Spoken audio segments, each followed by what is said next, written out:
Many theories have been invented to explain the configuration of the New World Order that will govern the world for the next few decades.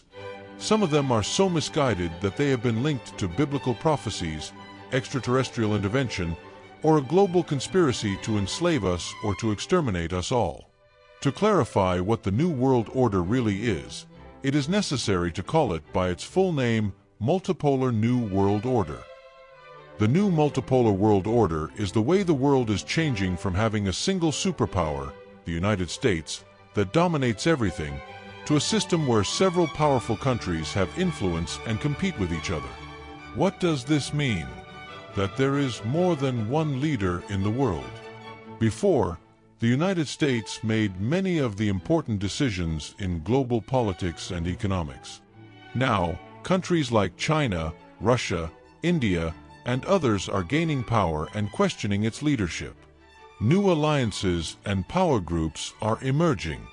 Groups like the BRICS, Brazil, Russia, India, China, and South Africa are emerging, seeking a world where the West does not dictate all the rules.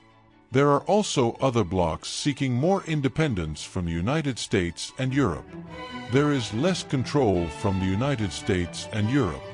Many sanctions that the United States and Europe have imposed on countries like Russia, China, Iran, North Korea, Venezuela, and others no longer work as well, because those countries have found new ways to trade and ally with other nations. Other currencies are taking center stage. The dollar has always been the most important currency in the world, but now China is promoting its digital yuan, and other countries are looking for ways to reduce their dependence on the dollar in trade. More conflicts and competition arise. With several powers competing, there are more tensions in places like Ukraine, Taiwan, and the Middle East, where each powerful country supports different sides. Real-life examples. China invests in Latin America and Africa. It builds roads, ports, and telecommunications networks without depending on the United States or Europe. Russia and China avoid sanctions.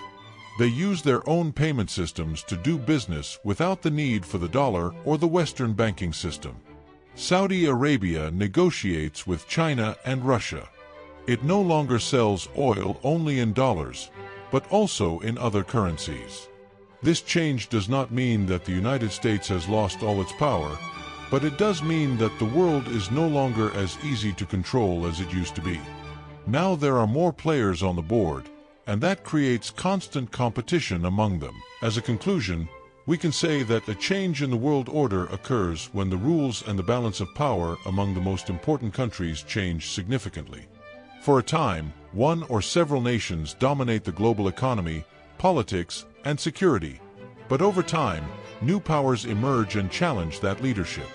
Historically, this has happened several times.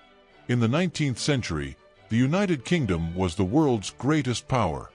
During the 20th century after World War II, the United States and the Soviet Union dominated the world in a bipolar system, historically known as the Cold War. Between the years 1991 and 2020, with the fall of the Soviet Union, the United States became the only superpower, and this was referred to as the unipolar world order. Today we are witnessing the birth of a multipolar world, where China, Russia, India, and other countries challenge the dominance of the West. This process does not happen overnight, but takes years. It involves changes in the economy, alliances, technology, and the way countries relate to each other. It also often brings conflicts, financial crises, and political readjustments before a new equilibrium is established. In summary, the shift towards a multipolar world not only represents competition among powers, but also new opportunities for cooperation, development, and global balance. Instead of a single country imposing its rules, there are now more voices influencing international decisions, which can lead to a fairer and more diverse system. Some positive aspects of this change are more balance of power. With several influential powers, no country can make global decisions without considering others, which reduces abuses of power. Greater diversity of economic and political models. Different regions can choose the path that best suits their culture and needs, without solely depending on the West or the United States. More alternatives in trade and technology are also generated.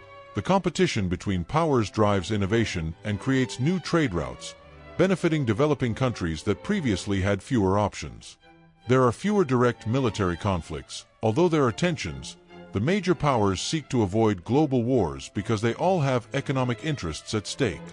More cooperation is generated on global issues. Challenges such as climate change, food security, and pandemics can be addressed with the participation of multiple countries on equal terms. This new world order is still under construction and will bring challenges, but it can also open the door to a more inclusive, balanced world adapted to the realities of the 21st century.